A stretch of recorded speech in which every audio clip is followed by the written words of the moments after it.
Now go back to Hasina Gori. Hasina, do we have you online? Hi, yes, can you hear me? Perfectly. Go ahead.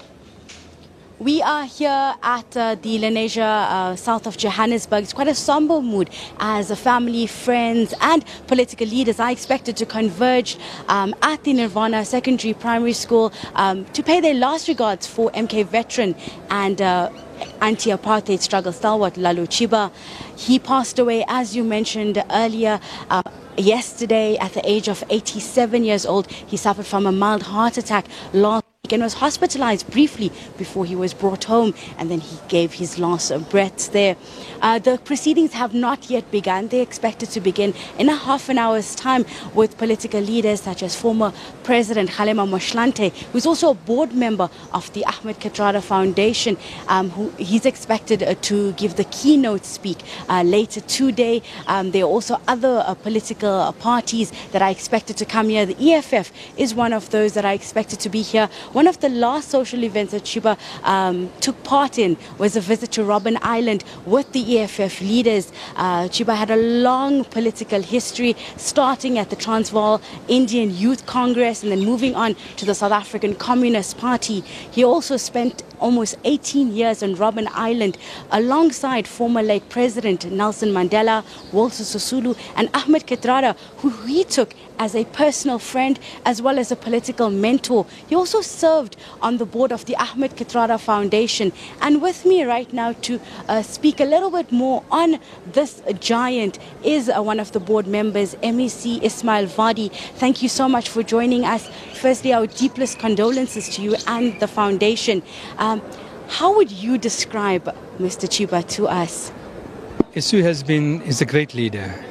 He's a very principled activist, absolutely humble, a person of deep affection for his comrades, his friends, but just for ordinary people, a man who is deeply concerned about the poor in our society, and a man who gave his whole life. He's a selfless leader, no pretensions to power and leadership, no arrogance, absolute humility. Chiba, as well as former, activist Ahmed Kathrada, passed on earlier this year. They were great leaders who played a huge part in helping South Africa transcend into democracy. As delegates of the ANC going to the ANC conference in less than 10 days, what should they be remembering and what should be taking from these legacies? I think the most important thing is ethical leadership, principled leadership, a sense of morality when you're holding public office, being honest to our people and to ourselves as leaders. These are the qualities that we saw both in Ahmed Kathrada and in Isu Chiba.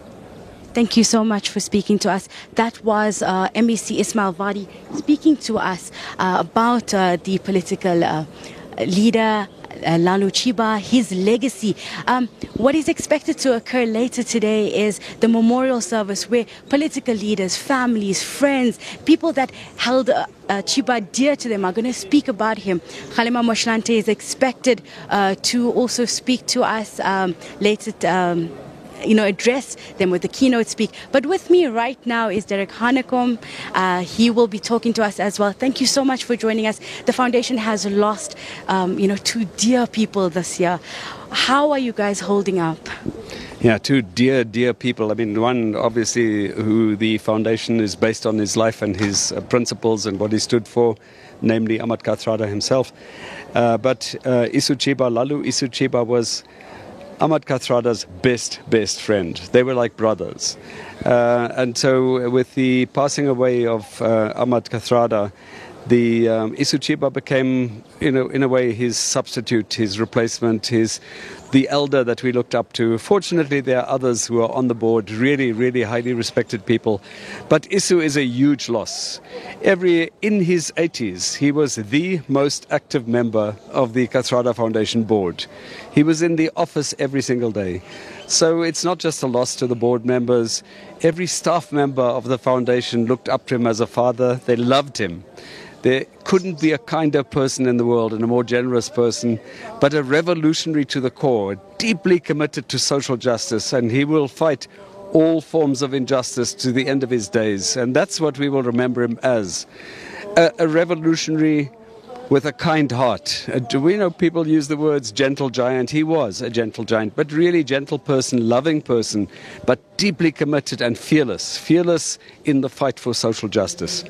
As the ruling party goes into their Congress in less than 10 days, what is some of these memories and legacies that they should be remembering as they vote for the next president of the ruling party? Well, people like Uncle Kathy, Isu Chiba, they represent the best of the best. Obviously, along with O.R. Tambo, Nelson Mandela, Walter Sisulu, and many other great leaders. And we've lost some of these really great leaders. Our job is to walk the path that they laid for us, if you like, and to heed the messages. Some of the messages will come out today. Is that, you have to earn that title of being a revolutionary. You can't be a revolutionary and corrupt at the same time. You can't be a revolutionary and a womanizer at the same time. You've got to be deeply principled and revolutionary in every respect of your life. You've got to be a leader of moral fiber, of moral caliber. And that's the kind of leader we seek. That's the kind of leader our country needs. Our country doesn't need where we are at the moment, and we have to get ourselves out of it. We have to navigate our way out of it. I am confident that we will do so. I am really, really sad that Isu Chiba is not here. He was intensely interested in this conference and the results of this conference. So I'm really deeply saddened that he's not with us to see it through. We met with him on Wednesday. He was looking really well on Wednesday, very talkative, very alert mind, and very concerned about what's happening in our country, in our movement, but at the same time optimistic that we can rescue ourselves, that we can get ourselves out of this morass. I should just say that it's been a very dramatic year, 2017, both in terms of some of the things that we've learnt that are deeply disturbing about corruption, but other events in Isu's life. 2017, not only did he end the year passing away, but thankfully passing away really peacefully with friends and family around him, but he remained an activist even in this year, 2017, at the age of 87. That he gave testimony to the Timol inquiry, and that was a great victory. So we're very happy that he was able to celebrate that great victory. Thank you so much. That was Derek Hanekom, one of the board members of the Ahmed Kathrada Foundation, speaking to us about the life and the legacy of Lalo Chibu, telling us he was a gentle giant, one whose legacy will be missed, not just by the foundation, but from all those around him who took him as a father and as well as a leader.